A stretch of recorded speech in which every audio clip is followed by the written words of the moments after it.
नमस्ते हमारे दिल्ली पुलिस की तैयारी करने वाले प्यारे भाई, कैसे हैं आप।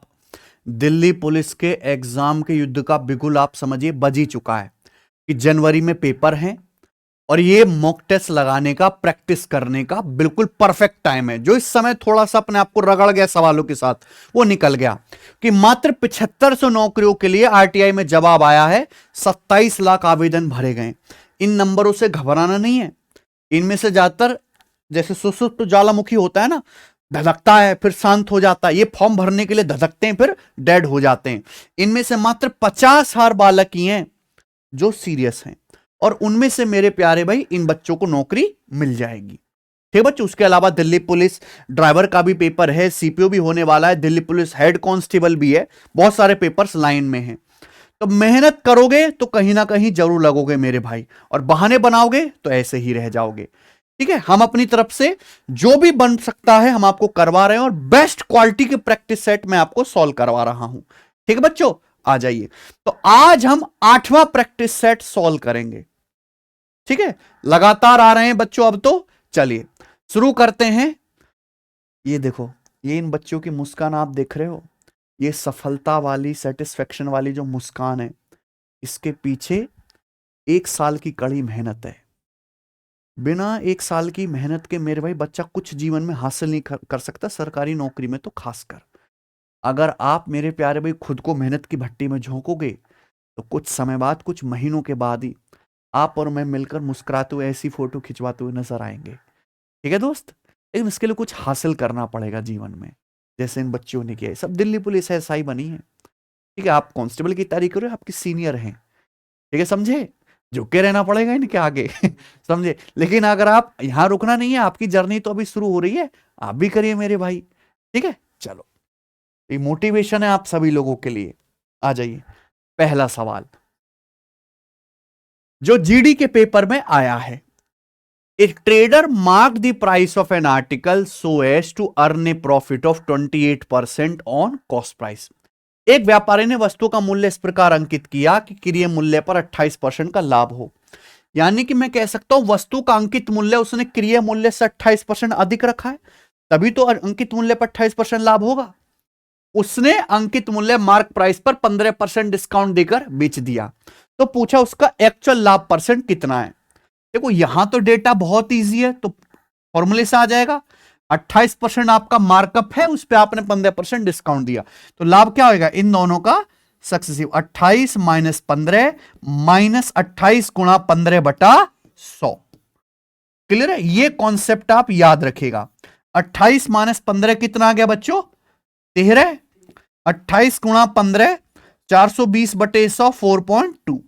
13 में से 4.2 आप घटाओगे तो कितना आ जाएगा, 8.8%। Option number C. आगे 0.165 के ऊपर बार है, इसको साधारण बिन में व्यक्त करना है। ठीक है ना, आपको आना चाहिए। आते हैं ऐसे सवाल, 1 के ऊपर बार नहीं है। ठीक है ना, डेसिमल के बाद 2 डिजिट के ऊपर बार है, 2 9 आएगा। 1 डिजिट के ऊपर बार नहीं है, नीचे एक 0 आएगा।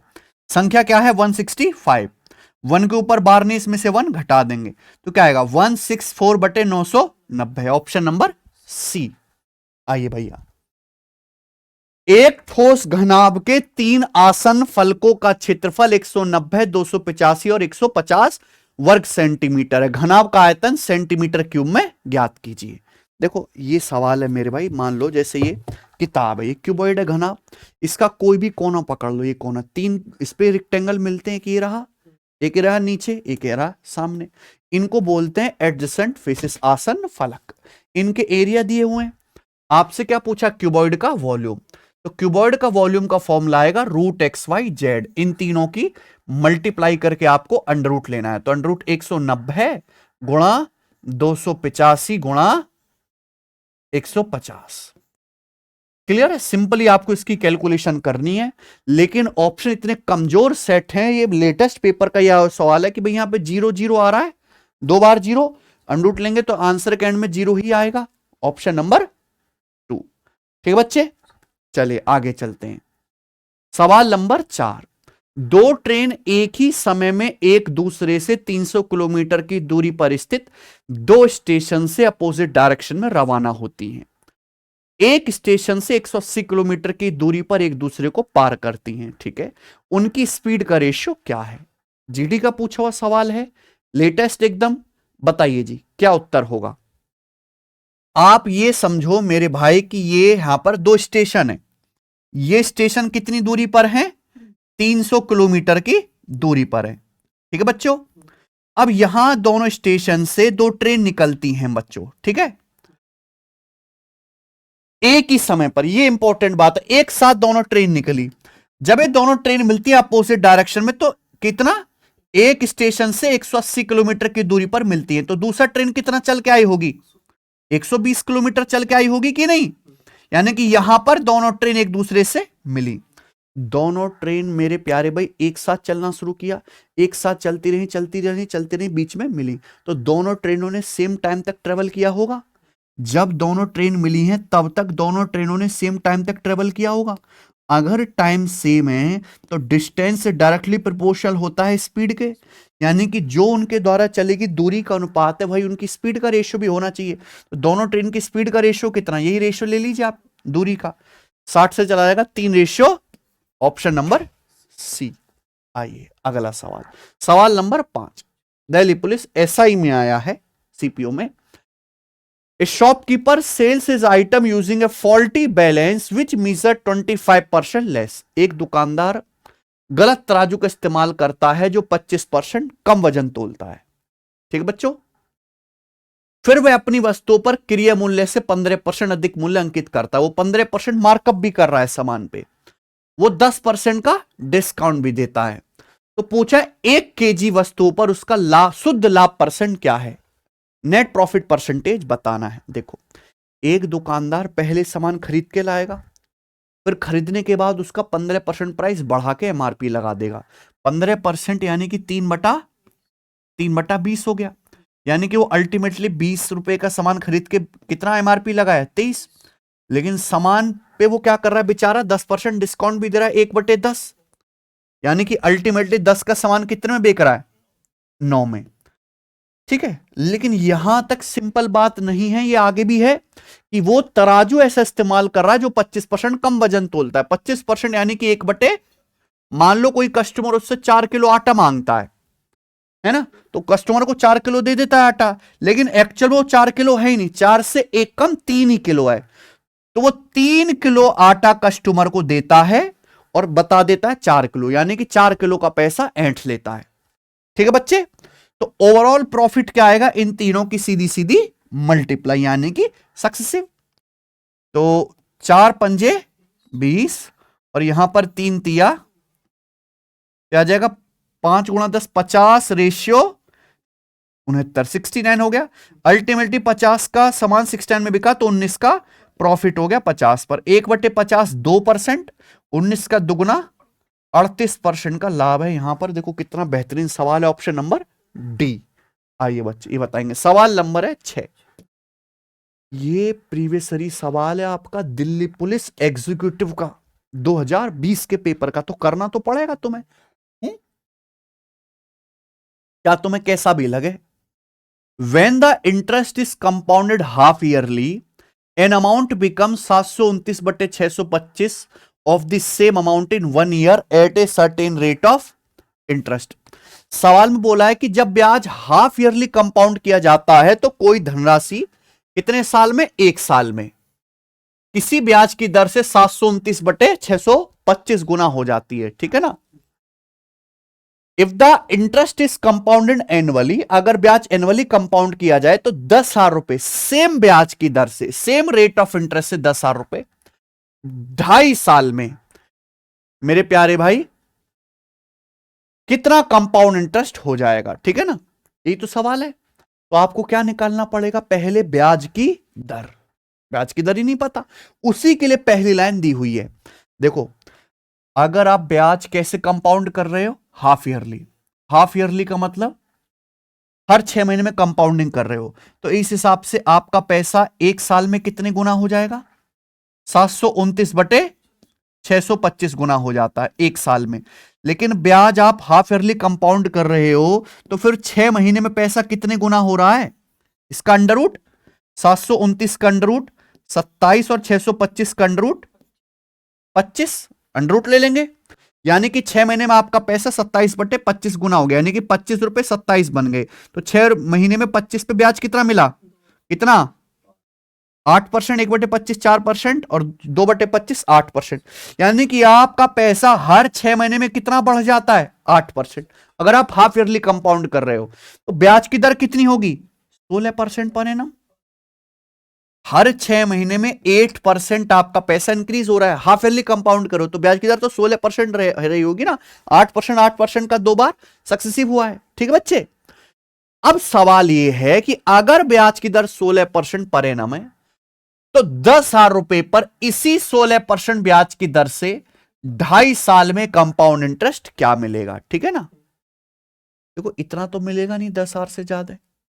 आंसर या ए है या बी है, सी है, और इनमें 100 रुपए का फर्क तो दिख ही रहा है। ठीक है बच्चे, लेकिन अब ब्याज कैसे कर रहे हो आप, एनुअली कंपाउंड कर रहे हो। अगर समय 2.5 साल है, सुनते रहिएगा, ब्याज एनुअली कंपाउंड कर रहे हो तो 1 साल 1 साल और ये क्या हो गया बच्चे आधा साल, ये बन जाएगी साइकिल। ब्याज की दर कितनी, 1 साल में 16%, 1 साल में 16%, तो आधे साल में कितना 8%। तो आपको जो कंपाउंड इंटरेस्ट मिलेगा इन तीनों का सक्सेसिव मिलेगा कि नहीं, इन तीनों का आप सक्सेसिव निकालोगे फॉर्मूला से, क्योंकि आंसर अप्रॉक्स में है। ठीक है ना बच्चे, समझ गए ना। तो 16 16 32 और 8 40 प्लस 2 की गुणा बटे 100, 16 गुणा 16 256, 16 अट्ठे 128, 16 अट्ठे 128, तो 256 प्लस 256 ही हो गया 512, 512 बटे 100 यानी कि 5 पॉइंट, फिर तीनों की गुणा, 16 गुणा 16 256, अट्ठे कितना आ जाएगा 256 अट्ठे आपका 2048 हो जाएगा, ये है ना। ठीक बच्चे, और बटे 10,000 करेंगे, 2048 को 10,000 से भाग देंगे तो 0.2048, तो लगभग कितना आ गया ये अप्रोक्स आ गया मेरे प्यारे भाई 40 5 45.32%। इतना आपको ब्याज मिल जाएगा, समझे। 2 डिजिट तक ले लेते हैं। आपसे पूछा रुपए में, तो 10,000 आपका प्रिंसिपल है, इस पे 45.32% आपको ब्याज मिल गया, तो यानी कि कंपाउंड इंटरेस्ट कितना हुआ 4500, क्योंकि परसेंटेज से 2 जीरो और 2 डेसिमल से 2 जीरो, 4500 अप्रोक्स, है ना। बढ़िया सवाल आया, देखो पेपर में। सवाल नंबर 7 करो। What is the condition for a number to be divisible by 3। अच्छा, इसमें डिविजिबिलिटी रूल पूछ लिया है ना, कि किसी भी नंबर के 3 से डिवाइड होने की शर्त क्या है। तो यहां पे ABCD 4 दिए हैं। पहला क्या है, the difference between the sum of odd and even digit of that number is divisible by 3, गलत। The last 2 digit of the number are divisible by 3, गलत। The sum of the digits of that number is divisible by 3, ये बात सही है, यानी कि option number क्या आ जाएगा सी, ये वाला सही है। कोई संख्या 3 से तभी भाग होगी जब उस संख्या के अंकों का योग डिजिट का सम 3 से कटे, खत्म। आइए सवाल नंबर है 8, बनाओ बच्चों। ये एवरेज का प्यारा सा सवाल दिल्ली पुलिस के ही पेपर में आया है 2020 में। 16 संख्याओं का एवरेज 68.5 है। 2 संख्याएं 54 और 37 को 45 और 73 से रिप्लेस किया जाता है, और एक और संख्या x को हटा दिया जाता है। ठीक है, अब क्या हुआ, संख्याओं का एवरेज 1.5 कम हो जाता है। तो पूछा है x का मान क्या है, x का मान क्या है, यही तो पूछा है। आप बोलोगे हां जी सर बिल्कुल सही। तो देखिए संख्याओं का एवरेज कम हो रहा है, यानी कि इस उथल पुथल की वजह से टोटल सम भी कम हो गया। टोटल सम कम होगा तभी तो एवरेज घटेगा। अब 2 संख्याएं हैं मेरे, वैसे 16 संख्याएं टोटल हैं, उनका एवरेज कितना है 68.5।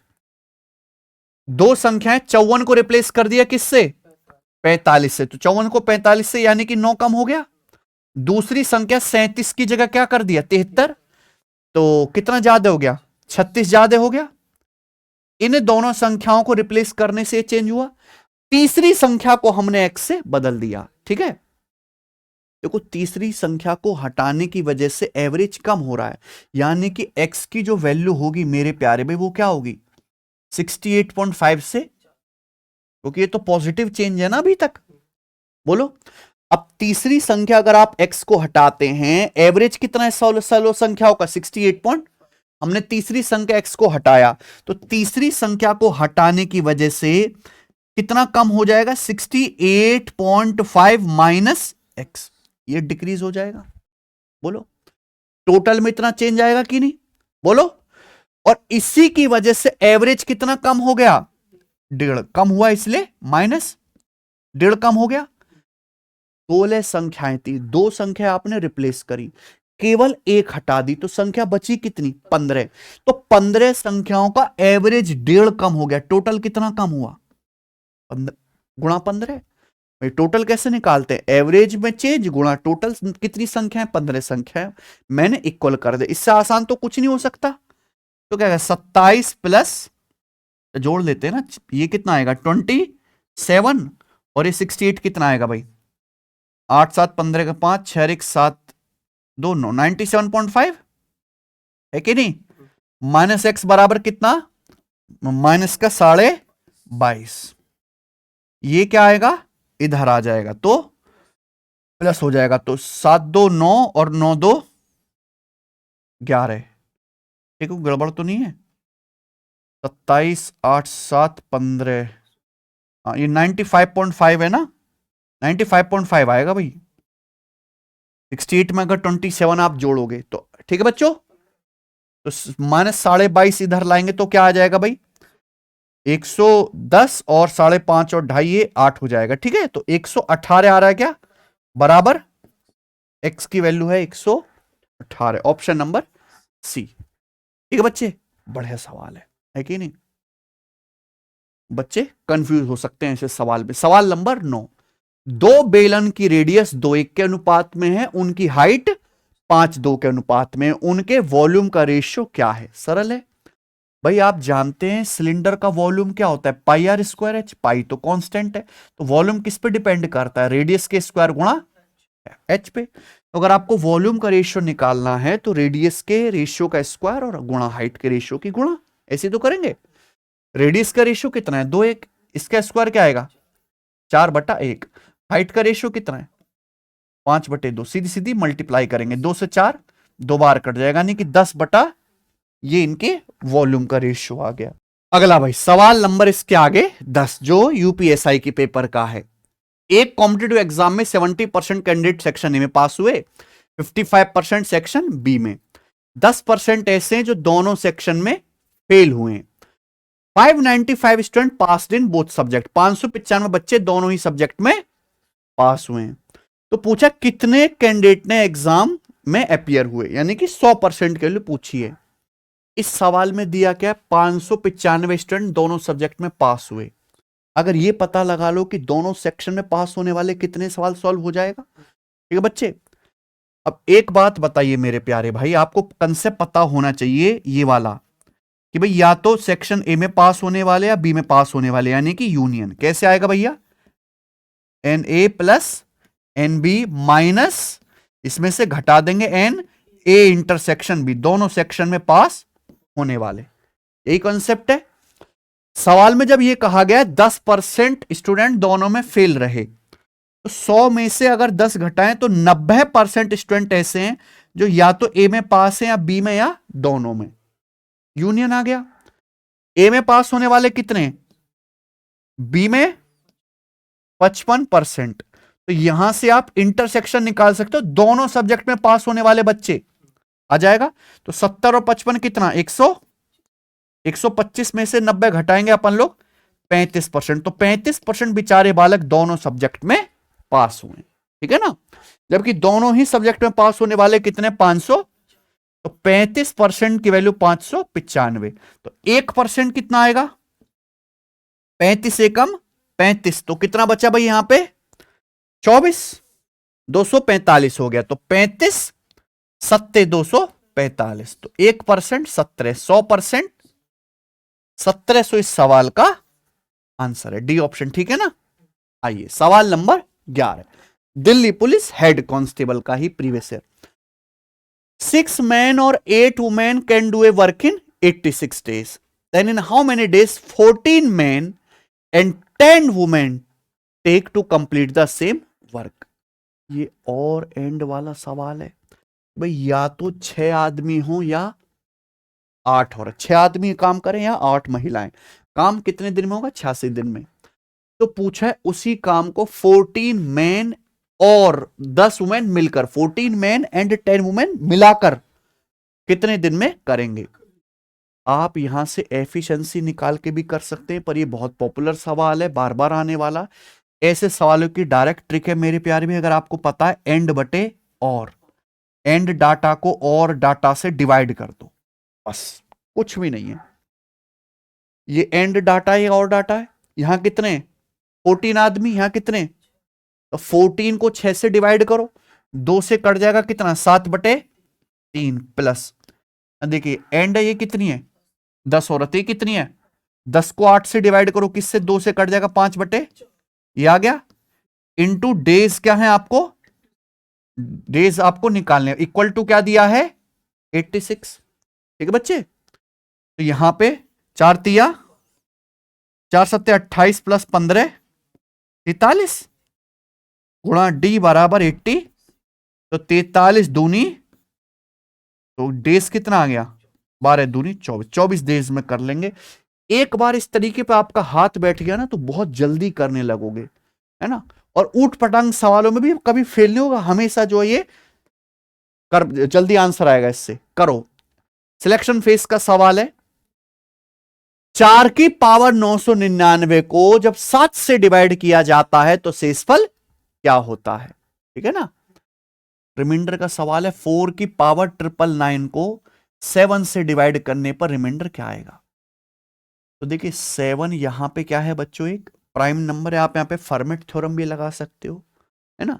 प्लस माइनस 1 का कंसेप्ट भी लगा सकते हो रिमाइंडर में। 4 की पावर 1 4, 4 का स्क्वायर 16, 4 का क्यूब 64, और 64 तो 7 से 7 नाम 63 1 देगा। तो 4 की पावर 999 को मैं ऐसे लिख सकता हूं, 4 का क्यूब इसकी होल पावर 333, 333 999 होता है ना। 4 का क्यूब ही क्या है? 64 बटे रिमाइंडर निकालना है। तो अगर आप 64 को 7 से डिवाइड करेंगे तो 7 नाम 63 कट जाएगा, रिमाइंडर क्या बचेगा? 1 की पावर 333 भी करोगे तो रिमाइंडर क्या आएगा? 1 ही आएगा। तो इस सवाल का आंसर आ गया 1। कितना आसान है सवाल, है ना। आ जाइए सवाल नंबर 13, बताओ बच्चों। जीडी के पेपर में सवाल आया है, कौन करेगा? 2 men X and Y working together completed a job in 6 days. If X had worked thrice as efficiently as he actually worked, Y had worked 1/4 as efficiently as he actually worked. The work would have been completed in 4 days. In how many days X alone could complete the work? X अकेला उस काम को कितने दिन में पूरा कर सकता है? ये बच्चों बहुत फेमस सवाल है टाइम एंड वर्क का। पूरा चैप्टर पढ़ने के बाद भी बहुत सारे बच्चे ऐसे जो इस सवाल को करने का तरीका जानते ही नहीं है। ये सवाल तभी सॉल्व होगा जब आप एक्स और वाई की एफिशिएंसी निकालोगे। तो भैया हमने मान लिया कि यहां पर एक्स की एफिशिएंसी है एक्स और वाई की एफिशिएंसी है वाई। ठीक है, एक्स की एफिशिएंसी एक्स है और वाई की वाई है। अब यहां पे एक काम को करने के 2 तरीके दे रखे। पहला, एक्स और वाई मिलकर काम कितने दिन में कर सकते हैं? 6 दिन में। एक्स की एफिशिएंसी एक्स है, वाई की वाई है, दोनों मिलकर एक दिन में कितना काम करेंगे? X plus Y. 6 दिन में कितना काम करेंगे? गुणा, यही है। अब बोला एक्स 3 गुना एफिशिएंसी से काम करे, यानी कि एक्स की एफिशिएंसी क्या आ जाए? 3x, और वाई 1/4 एफिशिएंसी से काम करे, वाई की एफिशिएंसी क्या हो जाए? वाई बटे, अब एफिशिएंसी हो जाएगी। एक दिन में इतना काम होगा तो काम कितने दिन में पूरा होता है? 4 दिन में। 4 दिन में कितना काम होगा? गुणा 4। ये भी टोटल वर्क है, ये भी टोटल वर्क है, ये इक्वल होना चाहिए। देखो 4 तिया 12x, ये कितना है? 6x। 12x और 6x का डिफरेंस 6x आएगा। यहां देखिए 4 की y बटे 4 में गुणा y, ये कितना है? 6y। तो y और 6y का डिफरेंस 5y। तो यहां पे x बटे y कितना आ जाएगा स्टूडेंट? 5/, यानी कि मैं कह सकता हूं x की एफिशिएंसी अगर 5 है तो y की एफिशिएंसी 6 है। अब आप टोटल वर्क निकाल सकते हैं, चाहे ये वैल्यू आप यहां रख लो, चाहे यहां रखो, चाहे कहीं से भी आ जाएगा। पहले केस से कर लेता हूं, x और y मिलकर काम कितने दिन में करते? 6 दिन में। x की एफिशिएंसी 5 है, y की 6, दोनों मिलकर एक दिन में कितना काम करेंगे? 6 दिन में कितना काम करेंगे? 11 गुणा, रख ली मैंने वैल्यू, टोटल वर्क आ गया। इसी काम को x अकेला कितने दिन में करेगा? तो ये काम x करेगा भाई अकेला 5 एफिशिएंसी के साथ, यानी कि 55 नहीं, 66/5 दिन में। 11 66/5, तो क्या कितना चला जाएगा? हाँ देखो देखो कैसे गलत ऑप्शन लिखा है, ये तो लिखने का सही तरीका है ही नहीं। ऑप्शन पेपर में ऐसे ही आया है। 66 को अगर 5 से भाग देंगे तो 13 बार चला जाएगा ना, 13 पंजे 65, 13 सही 1/5 दिन, लेकिन इसने दुष्ट ने लिखा है ऐसे। ठीक है, चलो आगे चलते हैं। सवाल नंबर 14, सवाल दिल्ली पुलिस का ही पूछा हुआ है। ए सम of money become 37044 in 3 years at 5% per annum compound interest। ठीक है, if the same sum of money increases to rupee x at the rate of 8 month compounded interest at 15% per annum for 2 years, then the value of x। ठीक है बच्चे, बहुत अच्छी बात यह है कि इस सवाल में दो क्वेश्चन को बहुत तरीके से ब्लेंड कर दिया गया है।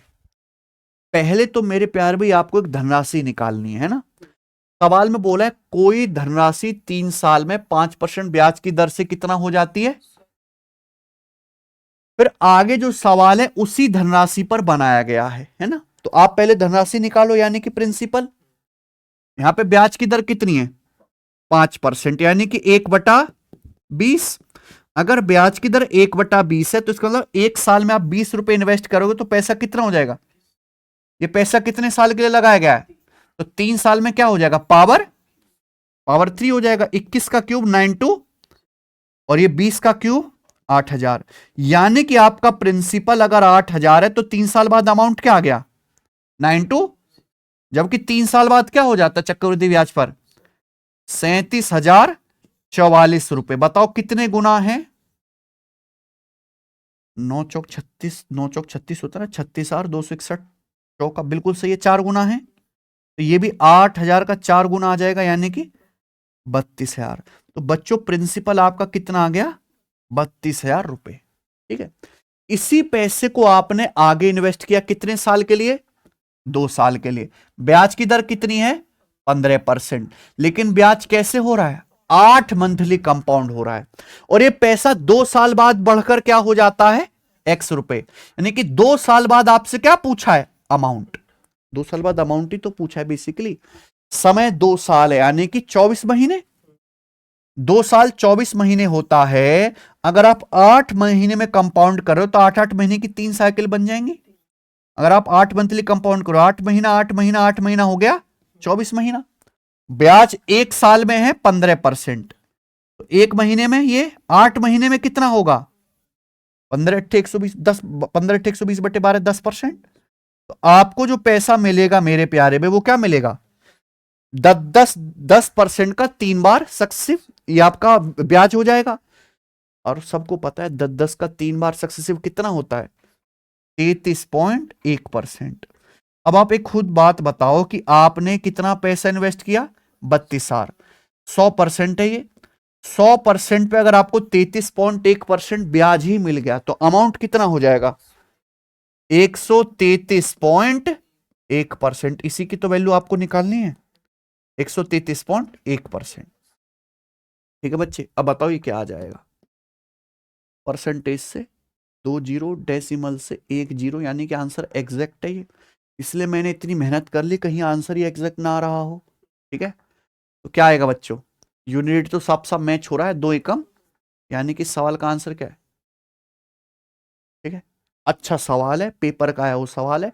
इस लेवल तक के भी सवाल एग्जाम में आ सकते हैं। आखिरी क्वेश्चन करेंगे आज के टेस्ट का, जो जीडी का है। दो संख्याएं 2-3 के रेशियो में हैं, उनके एलसीएम और एचसीएफ का गुणनफल कितना है? 7300। संख्याओं का डिफरेंस पूछा है। भैया दो संख्याएं अगर 2-3 के रेशियो में हैं तो मेरे भाई संख्याएं क्या होंगी? 2h और 3h। भैया मैंने मान लिया कि माना इन दोनों संख्याओं का एचसीएफ h है, ये मैंने मान लिया। अगर दो संख्याओं का हाईएस्ट कॉमन फैक्टर h है, रेशियो 2-3 है, तो संख्या 2h और 3h होंगी। रेशियो लेंगे, एचसीएफ कट जाएगा। सवाल में एलसीएम और एचसीएफ का क्या दिया है? प्रोडक्ट 7350। संख्याओं का डिफरेंस, संख्याओं का डिफरेंस यानी कि आपसे क्या पूछा है? h की वैल्यू पूछी है। भाई एक बार बताओ, दो संख्याओं की गुणा उनके एलसीएम और एचसीएफ की गुणा के बराबर होती है।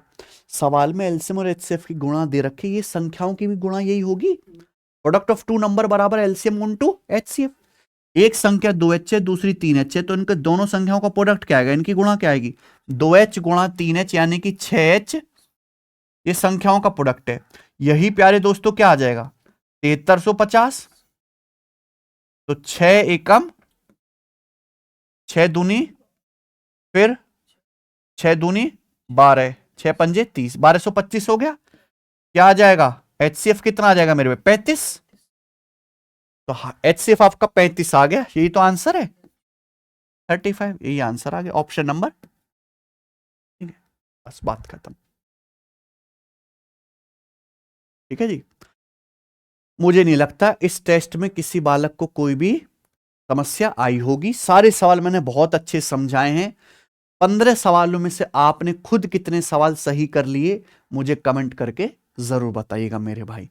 अगर किसी बच्चे को ये सारे सवाल भी मुश्किल लगते हैं, इसका मतलब उसकी तैयारी बढ़िया नहीं है, उसका पेपर नहीं होने वाला, वो अगले साल के बारे में सोचे। ठीक है, क्योंकि यही लेवल रहने वाला है, कम से कम ऐसी तैयारी होनी चाहिए।